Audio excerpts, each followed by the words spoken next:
Graph वाला सवाल बिल्कुल आपको नहीं आता होगा, ऐसा मैं मान के आज की वीडियो में पढ़ाऊंगा। क्योंकि ग्राफ बनाने के लिए बच्चों को बहुत ज़्यादा मुश्किल का सामना करना पड़ता है। कुछ स्टेप इसके तो आपको आसान से आसान लगेंगे, लेकिन जब बात आती है इस तरीके से ग्राफ बनाने वाली कि भाई इस तरीके से ग्राफ कैसे बनेगा, कौन सा भाग कलरफुल होगा, कौन सा भाग नहीं होगा, ये वाली जब बात आती है तो बच्चों को कन्फ्यूजन होता है। आज की क्लास में हम इसको परफेक्ट तरीके से बनाना सिखाएंगे और ये ट्रिक बताएंगे कि कैसे आप जान पाओगे कि कौन सा भाग छायांकित होगा, कौन सा भाग छायांकित नहीं होगा। प्लस ये क्वेश्चन 5 नंबर में आता है, तो इससे आपको डरना नहीं है। इस क्वेश्चन को कक्षा 7 में 8 में पढ़ने वाला बच्चा भी कर सकता है, ऐसा मैं मानता हूँ। क्योंकि इसमें क्लास 7 8 का ही सलूशन है, उससे ऊपर का है ही नहीं। इंटर का अवकलन समाकलन जैसा, त्रिकोणमिति जैसा कुछ भी इसमें नहीं है।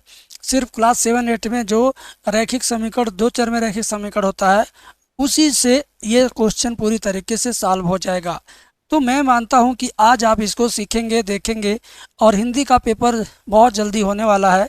हिंदी के लिए एक 1 शॉट वीडियो मैं लेके आ रहा हूँ, इम्पोर्टेंट कंटेंट दिखा दे रहा हूँ। आप स्क्रीनशॉट लेके पढ़ लेना, नहीं तो फिर उसके लिए भी मैं अलग से बता दूंगा। लेकिन पहले इस पे ध्यान दीजिए। इस पे ध्यान देने से पहले हम एक बात और आपसे बोलेंगे। अगर आप मैथ में चाहते हो 100 में 100 नंबर लाना, तो आप हमें केवल 16 घंटे समय दो। 16 घंटे में फर्स्ट प्लस सेकेंड दोनों पार्ट की मैं तैयारी करा दूंगा। बस डेली का 3 घंटा 4 घंटा 1 घंटा 1.5 घंटा है, सुबह दोपहर शाम रात मिला के अगर 2 घंटा 3 घंटा देंगे, तो भी आप 16 घंटे में ये मैथ का पूरा एक रिवीजन अच्छे प्रश्नों के साथ कर लेंगे। आप एग्ज़ाम में 100 नंबर में 100 नंबर भी ला पाएंगे। कोर्स कहाँ मिलेगा? डिस्क्रिप्शन में एप्लीकेशन का लिंक है, डाउनलोड कीजिए और 16 घंटे में मैथ तैयार जी वाला कोर्स परचेज कीजिए। फीस मामूली फीस है, 218 रुपये। इस फीस में आपको समझ लीजिए बहुत बड़ी चीज़ मिल रही है। तो ये फीस आपके लिए कुछ भी नहीं है। आप ज़रूर एप्लीकेशन डाउनलोड करिए और बैच को परचेज करिए, ठीक है। चलिए, पहले ये सवाल मैं सिखा देता हूँ। अपनी बात पर मैं कायम रहूँगा, अपनी बात को मैं निभाऊंगा, अपनी बात को पूरी करूँगा, ठीक है। चलिए, सबसे पहले इस सवाल में 4 लाइन फ्री फंड का नकल करके लिखना है। 4 लाइन फ्री फंड का क्या करके लिखना है? नकल। तो सबसे पहले सबसे ऊपर वाली लाइन जेड बराबर क्या है? 2x + 3y। एक लाइन नकल हो गया। उसके बाद ये भी लाइनों को हम नकल करके लिखेंगे। क्या है बेटा? x + 2y < 10, 2x + y < 14, x > 0, y > 0। ये 5 लाइनें हमें कहाँ से मिली? प्रश्न के अंदर से हमने देखा और लिखा। अब इन पांचों में से नीचे की 4 लाइनों को फिर से लिखेंगे नॉर्मल समीकरण में बदलकर। आइए, हम इसमें से क्या करेंगे? नीचे की 4 लाइनों को फिर से लिखेंगे। x + 2y = 10, 2x + y = 14, x = 0, y = 0। ये 4 लाइन हमने क्या किया? एकदम आसानी से लिख दिया, ठीक है ना। कोई दिक्कत नहीं। ये नीचे की 4 लाइनों को इसको हमने यहाँ पे रख दिया। अब इसी को हम बना देंगे समीकरण 1, समीकरण 2, समीकरण 3, समीकरण 4। आप भी ये काम आसानी से कर सकते हैं। अब केवल समीकरण 1 2 को सॉल्व करेंगे। तो समीकरण 1 को हम क्या बनाना चाहते? 2x बनाना चाहते, ताकि 2x में से 2x घटाएं। तो ऊपर वाले में 2 का पूरा पूरा गुणा करेंगे, पूरी लाइन में 2 का गुणा करेंगे, तो जाएगा 2x + 2 2 4y + 2 20। और नीचे वाली लाइन दूसरा समीकरण जैसे है वैसे उतार देंगे। उतार दिया हमने। अब मैं क्या करूँगा, ध्यान से देखना। अब मैं क्या लिखूँगा? लिखूँगा घटाने पर। लिखूँगा क्या? घटाने पर। 2 में से 2 जाएगा 0, 4y में से 1y जाएगा 3y, और 20 में 14 जाएगा 6। y बराबर 3 से 6 काटेंगे 2। x बराबर कितना आ जाएगा? y का मान 2 रखेंगे जब यहाँ, तो 2 दूनी 4, 4 जाएगा 10 में से घटेगा 6, यानी x का मान आ जाएगा 6। एक बार मिला लो। x का मान 6 दूनी 12, 2 14। हाँ, तो बिंदु कितना मिल गया बेटा? बिंदु मिल गया ये 6,2, 6,2 बिंदु मिल गया 6,2। अब इधर का काम खत्म। अब मुझे क्या बनाना है? छोटा छोटा 2 को टेबल बनाना है। कितना टेबल बनाना है? 2 टेबल बनाना है। लीजिए भैया, बन गया। प्यार से देखिए, ये हमें टेबल बन गया। एक्स वाई दोनों में लिखेंगे पहले पहले कॉलम में। पहले टेबल के ऊपर पहला समीकरण एक्स प्लस 2y बराबर 10। दूसरे टेबल के ऊपर दूसरा समीकरण 2x प्लस वाई बराबर 14। ये काम तो हर कोई कर लेगा। अब देखो, x का मान इसमें 0 रखेंगे तो x 0 हो गया, बचा 2y बराबर 10, तो y बराबर 10/2 यानी 5। फिर y का मान 0 रखेंगे तो x बराबर सीधे 10 बचेगा। इसमें भी x का मान 0 रखेंगे तो y का मान 2 7 14 7 आएगा। y का मान 7 नहीं है भैया, ठीक है। अगर x का मान 0 रखते हैं तो y का मान 14, y का मान 0 रखते हैं तो x का मान 7 आएगा, क्योंकि 2 7 14 होता है, ठीक है। तो ये भी आपको इजीली आ गया। अब इसके हेल्प से हम बनाएंगे ग्राफ। ग्राफ बनाने में सावधान रहिएगा। ग्राफ बनाने में क्या रहिएगा, सावधान रखिएगा। बताता हूँ। हमने क्या किया, दो एक्सिस खींचा, x और y। इसमें फर्स्ट वाले टेबल में देखो, सबसे बड़ा नंबर 10 है, इसमें सबसे बड़ा 14 है। तो इन दोनों में और इन दोनों में सबसे बड़ा नंबर कितना है, 14 है। तो इस टेबल, इस लाइनों पर 14 14 खाने खींचे जाएंगे। इन चारों में, इसमें इन सब में सबसे बड़ा नंबर कितना है, 14। तो इनमें 14 14 खाने खींचे जाएंगे। 1 2 3 4 5 6 7 8 9 10 11 12 13 14। 1 2 3 4 5 6 7 8 9 10 11 12 13 14। 14 14 खाने हो गए। अब देखो, कह रहा है x पे 10 y पे 5, प्लस प्लस में। तो x पे 10 y पे 5, 1 2 3 4 5, ठीक है ना। 10 5 को मिलाएंगे आपस में, 10 5 को आपस में क्या करेंगे, मिलाएंगे, ठीक है ना। चलिए, 10 को 5 को मिलाया हमने, 10 को 5 को क्या किया हमने, मिला दिया। अब इसकी चौड़ाई बढ़ा देते हैं वाइट करके। फिर यहाँ देखिए, 7 14 को मिलाना है, x पे 7 y पे 14। x पे 7, 1 2 3 4 5 6 7, y पे 14 तो 14 यहाँ आ गया। अब इन सब को मिलाइए,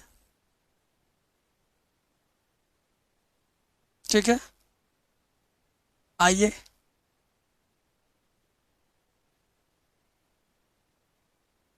ठीक है। अब इसको थोड़ा मोटा कर दीजिए भैया, अलग कलर हो गया। तो 2x प्लस वाई बराबर 14 ये है, और x प्लस 2y बराबर 10 ये है। अब बेटा, ये जो कटान बिंदु है ये कितना कितना है बताता हूँ। ये जो कटान बिंदु है ये है आपका 6,2। कितना है, 6,2। ये कितना है, 6,2 है, ठीक है ना।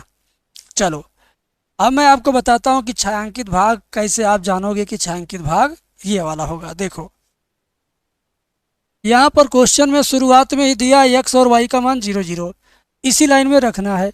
x का मान y का मान इसमें 0 0 रखोगे तो ये भी 0 ये भी 0। तो 0 छोटा है 10 से, 0 छोटा है 10 से। मैं आपसे पूछूं, क्या 0 छोटा है 10 से, तो आप कहोगे हाँ। क्या 0 छोटा है 10 से, तो आप कहोगे हाँ। तो अगर जवाब हाँ में आएगा तो मूल बिंदु की तरफ, उसी रेखा से मूल बिंदु की तरफ छायांकित भाग करेंगे। उसी रेखा से मूल बिंदु की तरफ छायांकित भाग करेंगे, समझ गए ना। उसी रेखा से मूल बिंदु की तरफ छायांकित भाग करेंगे। तो ये वाइट वाली रेखा है, इससे मूल बिंदु की तरफ छायांकित भाग करेंगे हम, ठीक है। अब 2x प्लस वाई बराबर 14 वाली रेखा में चलिए। इसमें 14 वाली में यहाँ 0 रखो, यहाँ 0 रखो, तो क्या 0 छोटा है 14 से, कहोगे हाँ। तो जब इसमें भी जवाब आया हाँ, तो ये ऑरेंज वाली रेखा से मूल बिंदु की तरफ, इधर, यहाँ नहीं, इसी की तरफ, ठीक है ना। तो ये आपका हो जाएगा छायांकित भाग बनाने का तरीका। ये आपका हो जाएगा छायांकित भाग बनाने का तरीका। बात समझ में आई? बात समझ में आई? बोलो। अब यहाँ पर आप कोनी बिंदु लिखेंगे प्यार से।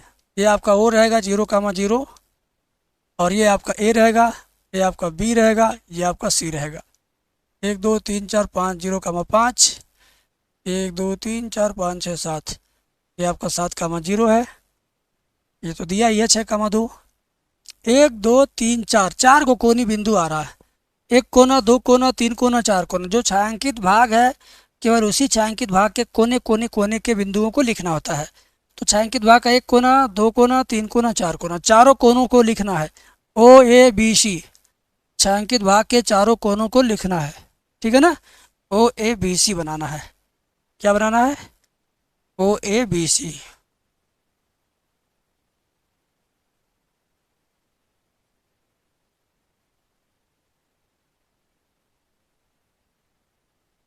यहाँ लिखेंगे कोणीय बिंदु,